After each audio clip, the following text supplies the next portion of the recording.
మరో 10 రోజుల్లో ఐపీఎల్ 2024 ప్రారంభం కాబోతుంది. అయితే కొంతమంది ప్లేయర్లు వివిధ కారణాల వల్ల ఈ సీజన్కు పూర్తిగా పాక్షికంగా దూరం అవుతున్నారు. వాళ్ళెవరో ఓసారి చూద్దాం. గుజరాత్ టైటన్స్ జట్టు ఆటగాడు మొహమ్మద్ షమి మోకాలు గాయం కారణంగా టీమిండియా స్టార్ పేసర్ షమికి ఇటీవల లండన్లో శస్త్రచికిత్స జరిగింది. ప్రస్తుతం కోలుకుంటున్నాడు. గుజరాత్ టైటన్స్ ఆటగాడు Matthew Wade Sheffield Shield tourney ఫైనల్లో ఆడాల్సి ఉండటంతో తొలి మ్యాచ్లకు ఆస్ట్రేలియా వికెట్ కీపర్ బ్యాటర్ అందుబాటులో ఉండడు. లక్నో సూపర్ జెయింట్స్ ఆటగాడు మార్క్ వుడ్ పని ఒత్తిడిని తగ్గించుకునే క్రమంలో ఐపీఎల్కు దూరం అవుతున్నట్లు ఇంగ్లాండ్ పేసర్ మార్క్ వుడ్ ఇటీవల ప్రకటించాడు. రాజస్థాన్ రాయల్స్ ఆటగాడు ప్రసిద్ధ్ కృష్ణ మోకాలు గాయం కారణంగా టీమిండియా పేసర్ ప్రసిద్ధ్ కృష్ణ టోర్నీకి దూరం అవుతున్నాడు. రంజీల్లో ఆడుతూ ఇటీవల గాయపడ్డాడు. కోల్కతా నైట్ రైడర్స్ ఆటగాడు జేసన్ రాయ్ వ్యక్తిగత కారణాల వల్ల టోర్నీ నుంచి తప్పుకుంటున్నట్లు ఇంగ్లాండ్ ఓపెనర్ జేసన్ రాయ్ ఇటీవల ప్రకటించాడు.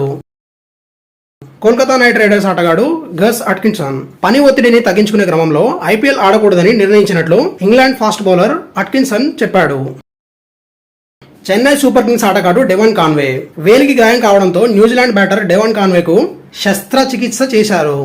దీంతో టోర్నీకి పూర్తిగా అందుబాటులో ఉండడు. చెన్నై సూపర్ కింగ్స్ ఆటగాడు మతీషా పతిరానా ఎడమకాలి తొడకండరాలు పట్టేయడంతో 2 వారాల పాటు పతిరానా విశ్రాంతి తీసుకోనున్నాడు. టోర్నీ తొలి 2 మ్యాచ్లు ఆడకపోవచ్చు. ఢిల్లీ క్యాపిటల్స్ జట్టు ఆటగాడు హ్యారీ బ్రూక్ తన నాయనమ్మ చనిపోవడంతో ఈ సీజన్ నుంచి తప్పుకుంటున్నట్లు ఇంగ్లాండ్ బ్యాటర్ హ్యారీ బ్రూక్ తెలిపాడు. Thank you for watching.